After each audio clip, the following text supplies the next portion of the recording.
جب دین کے لیے جو حرام محمدی کو حرام کیا جا رہا تھا، حرام کو حرام کیا جا رہا تھا، حلال کو حرام کیا جا رہا تھا، تو امام حسین علیہ السلام کھڑے ہوئے، اور وہی صورتحال تھی جو رسول خدا کی صورتحال تھی.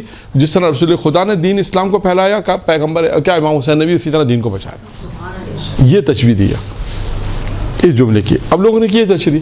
آپ دیکھیں، اگر اور بھی مطالعہ کریں، اور بھی جو ہے اس کو مطالعہ کریں اور دیکھیں خطبہ نے اس کے اوپر، اس جملے پر کیا کیا. پھر اس کے بعد یہاں پر فرمایا کہ رسول خدا کا پارا تھا ان سے جدا نہیں ہوگا اور بحث میں ہم سے جا ملیں گے، اور جنت کا ذکر. دیکھیں یہاں پر بحث کا ذکر کیا. کیوں؟ کہ اللہ کی راہ میں قربانی دی، اللہ کی راہ میں جہاد کیا، جیسا خدا نے چاہا، اللہ کی رضا پہ راضی رہے. تو یہاں پہ بحث کا ذکر ہے. وہاں پہ جملہ نمبر 6 میں کیا تھا؟ جہنم کا ذکر ہے. کہ وہ دشمن جو امام حسین جو دشمن ہے، کیا کہ وہ اپنی دوزخ کو بھر رہے ہیں. یعنی فرمایا کہ جو اللہ کے جو امامت کو، جو امام کو قتل کرے گا وہ جہنم میں جائے گا. اس کا مطلب یہ کہ امام حسین نے لوگوں کو یہ بھی بتایا کہ اگر تم ہمارے ساتھ رہو، ہمارے راستے پہ رہو گے، آگے آ رہا ہے، آگے آ رہا ہے. وہ بھی اس کا جملہ بھی ایک آگے آ رہا ہے. اور یہی ہے کہ جو بھی امام حسین کے ساتھ ہے وہ بحث میں. یعنی اس سے امام حسین نے یہ بھی بیان کیا کہ آخرت میں بحث ہے. خدا نخواستہ لوگ اس بات کے منکر ہیں کہ آخرت میں کیا ملے گا. نہیں، امام حسین کے ساتھ جو ہوگا وہ بحث میں. پھر امام نے فرمایا وہ ان کی آنکھوں کی روشنی کا باعث ہے. کون؟ یعنی پیغام کا ہم، یعنی یعنی امام نے کہا کہ ہم جو ہیں وہ رسول خدا کی آنکھوں کی روشنی کا باعث ہے اور ان کے وعدے کے وفا ہونے کا سبب ہے. اپنی فضیلت 2 چیزیں بیان کی اس میں. کیا فرمایا کہ وہ یعنی ان کی آنکھوں، یعنی وہ سے مراد رسول خدا کا، ہم ان کی آنکھوں کی روشنی کا باعث ہیں. یعنی رسول خدا کی آنکھیں اگر روشن ہوتی ہیں تو ہماری وجہ سے، جب رسول خدا ہمیں دیکھتے ہیں تو ان کی آنکھیں روشن ہو جاتی ہیں، اور ان کے وعدے وفا ہونے کا سبب بھی بنے گا. یعنی تمام امام حسین السلام کون ہے؟ 2 چیزیں بیان کی. پیغمبر کا جو وعدہ کیا تھا پیغمبر نے، اس وعدے کو پورا کیا امام حسین علیہ السلام نے. اور آنکھوں کی روشنی کی، آنکھوں کی ٹھنڈک بھی جو ہے وہ امام حسین علیہ السلام ہے. ٹھیک ہے. پھر اس کے بعد فرمایا کہ جو کوئی بھی ہماری راہ میں قربانی اور فداکاری کے لیے تیار ہے. اب یہ وہ جملہ جو آپ نے فرمایا، امام نے کیا فرمایا؟ جو کوئی بھی ہماری راہ میں قربانی اور فداکاری کے لیے تیار ہے. ایک جملہ ختم ہو گیا. اور خود کو موت کے لیے تیار کر چکا ہے، وہ اس سفر میں ہمارے ساتھ چلے. یعنی امام حسین نے بالکل اختتام کر دیا، اینڈ کر دیا. جو کوئی بھی ہماری راہ میں قربانی کے لیے فداکاری کے لیے تیار ہے. یعنی امام حسین نے کہا کہ جو کوئی بھی، یعنی جو کوئی بھی خطبہ دے، جو کوئی بھی اگر فداکاری ہمارے یعنی ہماری راہ میں فداکاری ہمارے ساتھ چلنا چاہتا ہے، ہماری راہ میں قربانی اور فداکاری کے لیے تیار ہے، وہ ہمارے ساتھ چلے. اور وہ خود کو موت کے لیے تیار کر چکا. اس کو یعنی یہ نہ سوچے کہ ہمارے ساتھ جانے کا جان بچے گی، بلکہ امام نے بالکل یہاں پہ بھی موت کا ذکر کیا کہ جو ہمارے ساتھ جائے گا وہ یقینی موت اسے ملے گی. اگر کوئی ہماری راہ میں قربانی کا اور ہمارے ساتھ جانے کے فداکاری کے لیے تیار ہے، اور یہ ایک کام دوسرا کیا ہے، وہ خود کو موت کے لیے تیار کر چکا ہے، تو وہ اس سفر میں ہمارے ساتھ چلے، باقی نہ چلے. مثلا باقی نہ چلے. یعنی جو ہے وہ یہی ہے، ہمارے ساتھ جو چلے گا فداکاری کے لیے تیار ہو جائے. جو ہمارے ساتھ چلے گا وہ موت کو اپنے تیار کر چکا ہے، اور وہی ہمارے ساتھ چلے جو موت کو تیار کر چکا ہے. اس کے بعد فرمایا یہاں پہ خطبہ ختم ہو گیا، اور فرمایا کہ میں کل صبح یہاں سے روانہ ہوں گا. یہ خطبہ تھا امام حسین علیہ السلام کا خطبہ تھا جو امام حسین علیہ السلام نے مکہ سے چلتے ہوئے خطبہ دیا.